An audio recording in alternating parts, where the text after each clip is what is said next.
Hello, everybody. Yesterday, the home of Björn Höcke was raided. He is a leading figure of the AfD in the state of Thüringen, and also the opposition leader in that parliament against the leading coalition.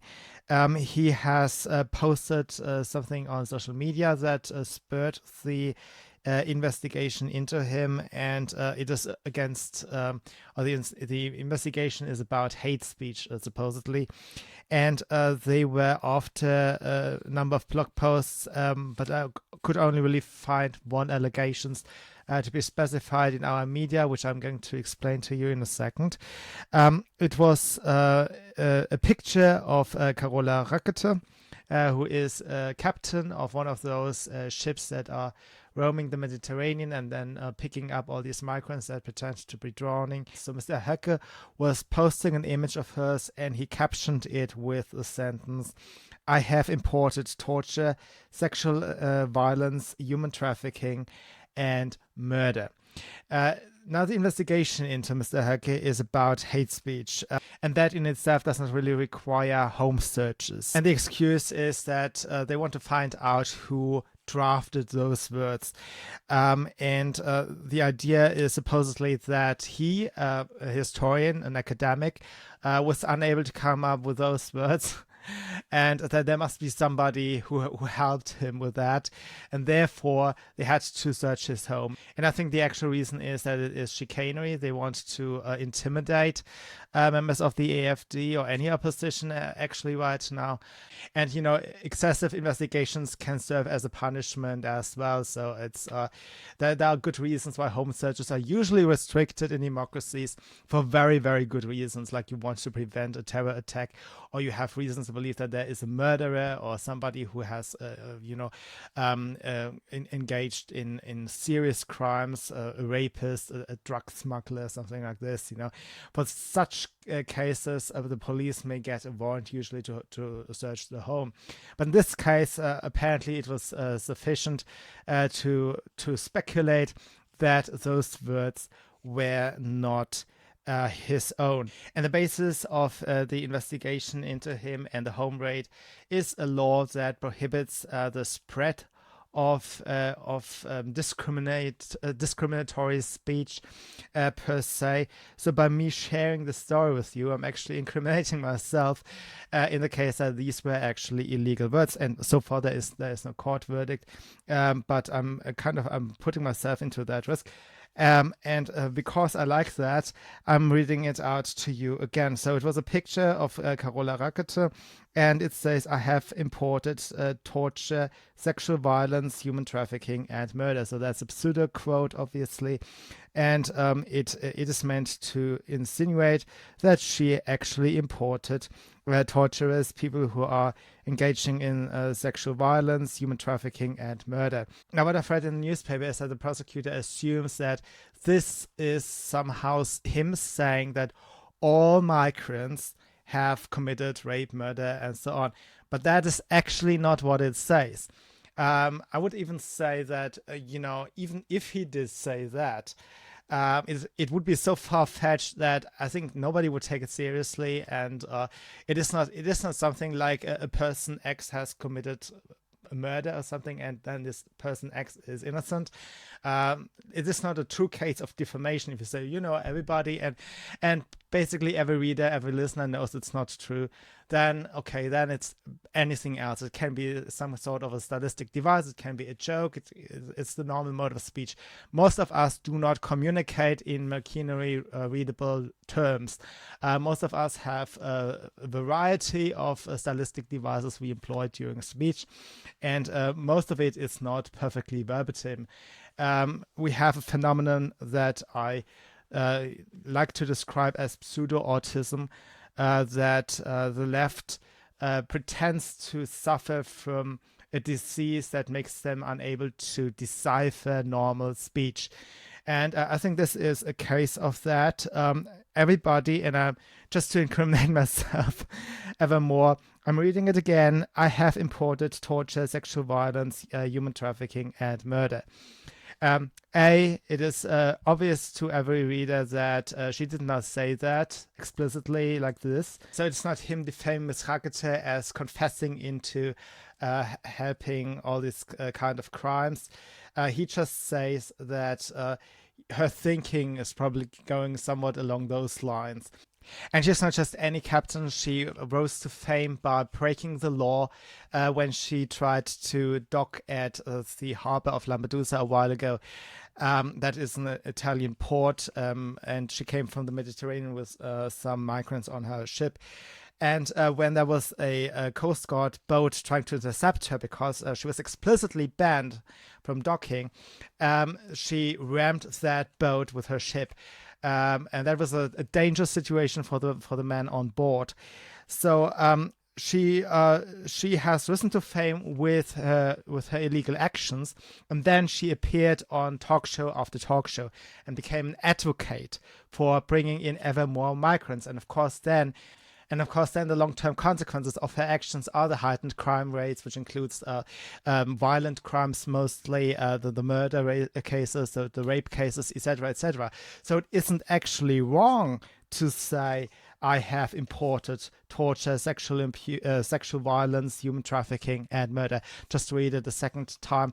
In the case that this is illegal, then of course the police may also take me. And as you can see by me reading this out, I'm sick and tired of being told that we are supposed to shut up all the time, that we are supposed to be afraid of the police all the time.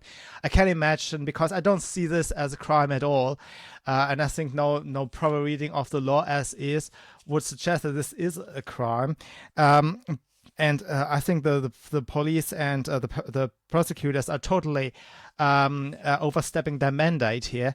I'm not going to be cowed by this, and I don't accept this kind of behavior.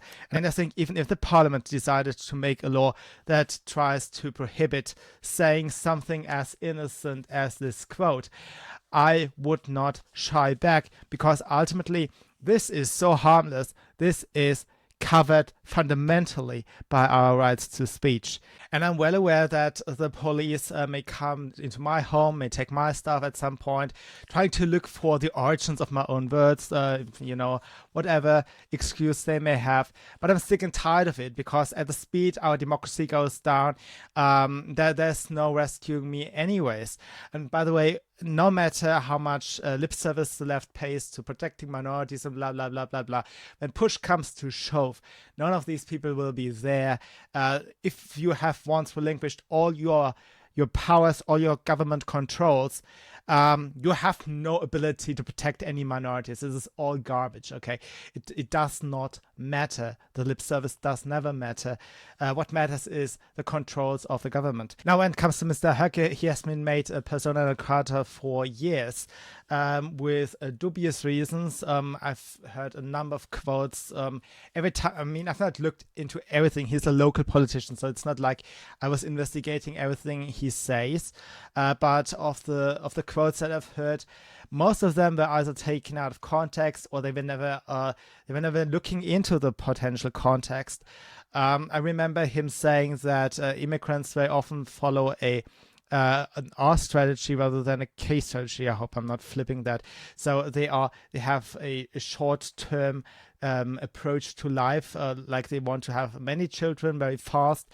And we, as a more settled culture, we are thinking in long terms, and this may lead to clashes. That in itself was already leading to hysteria, as one example. Another example I remember is he said that there is this cult of guilt, a guilt cult, the woke culture. So that he called the woke culture a guilt cult, which is true. And he said that we should change the way we remember things 180 degree. And they never specified what he actually meant. They never asked him. There are a lot of voices coming out of the Jewish community, for example, saying that it has become too ceremonial, too much protocol. It's all based on emotions. It's no longer about learning from history, debating what lessons are appropriate from history. It's all about emotions and making people feel sad or guilty and so on, and not about discussing what particular steps have to be taken. So that's something like the Third Reich, for example, but there are other episodes of his history, successful ones, but also other dark ones, like the War of 30 Years that almost wiped out a third of the, or I think it did wipe out a third of the population in the territory of modern day Germany. So in the past there have been all these successful periods and the dark periods.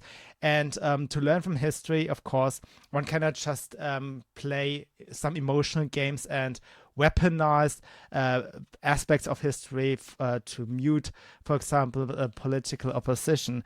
So a 180 degree does not mean that you cheer the Holocaust. They never asked him what he actually meant by that.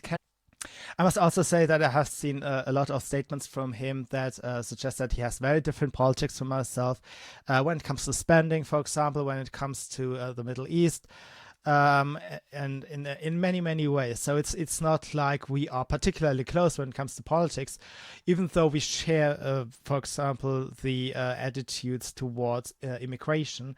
I have very different views. I am, for example, against surveying imams. Even though they say stupid things, I am for the surveillance of imams if they actually plot a terror attack or if they are involved in financing terror groups and so on. There are some priests, imams, mullahs, who are under surveillance by our secret service because they are actually involved in preparing crimes. Yes, if you are preparing crimes, then you should be under investigation, you should be scrutinized, but not for saying stupid things. That is, for me, that is the red line for me. But then Björn Höcke is on the side of like 98% of all the people in my country, including all the left. They think they can single out some people saying things they don't want to hear, which includes the Islamist stuff. And they can just silence them, and then the ideas would disappear, etc., which is not true. You can stop the spread of ideas by censorship, but if you bring in ever more people, the families, they will contain the same ideas.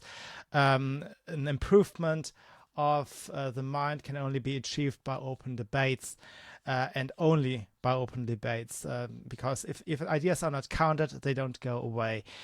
This is a lesson that the left does not want to learn. They refuse to learn this, and on this point, he is to the left of me. When it comes to economics, he's to the left of me. And I'm just saying, there are differences in my opinions from his opinions. I'm not looking into everything he's ever said, and I'm not saying this to shame distance him, which is something I see a lot. Everybody is supposed to distance himself from others and so on.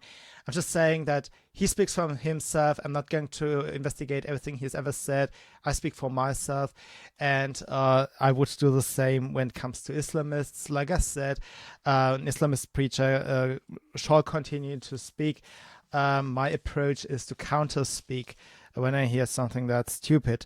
What I don't support and what I'm angry about is when people are harassed for their speech, when there is no longer the attitude that you can offer your opinion and you deserve some kind of intelligent answer to your speech, so you understand why you are wrong. Everybody is just constantly gaslighted, and everybody is left in the dark why he or she is wrong. We are all constantly told we are dangerous. This is something Milo took to America as a warning, that basically here in Europe we feel that we are constantly a danger to others.